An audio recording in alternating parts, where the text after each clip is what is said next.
Hello friends, welcome to jasmine kitchen. આજે આપણે જોઈએ બજાર જેવી જ એકદમ ટેસ્ટી ખટ્ટી મીઠી આલુ સેવ। એના માટે અહીંયા મેં 250 ગ્રામ જેટલા બટેકાને બાફી લીધા છે અને આપણે આવી નાની ખમણીથી ખમણી લેવાના છે। અને હવે બાફેલા બટેકામાં ચટણી, થોડીક એવી હિંગ, સંચળ પાવડર 1 ચમચી જેટલો,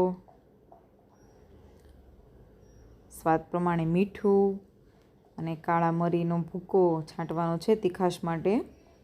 અને ત્યારબાદ 4 મોટા લીંબુનો રસ કાઢીને લીધેલો છે મેં, અને 2 ચમચી જેટલું તેલ ઉમેરી પછી આમાં 2 વાટકા જેટલો ચણાનો લોટ, 1 વાટકા જેટલો ચોખાનો લોટ અને 1 વાટકા જેટલો કોર્નફ્લોર। કોર્નફ્લોર ના હોય તો તમે તમારી પાસે બીજો કંઈ લોટ પડ્યો હોય તો એ પણ લઈ શકો છો।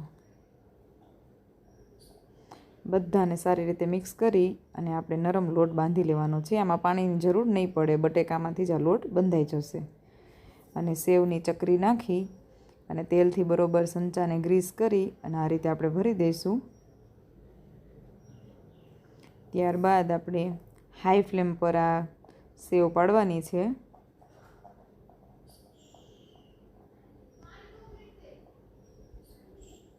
બંને બાજુથી સરસ રીતે પલટાવી અને આપણે સેવને ક્રિસ્પી બનાવી લઈએ।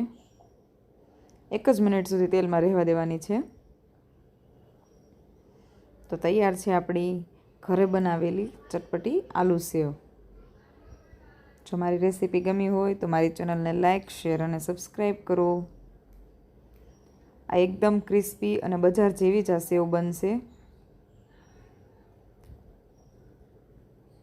તમે જોઈ શકો છો અહીંયા સેવનો કલર પણ બજાર જેવો જ થયો છે।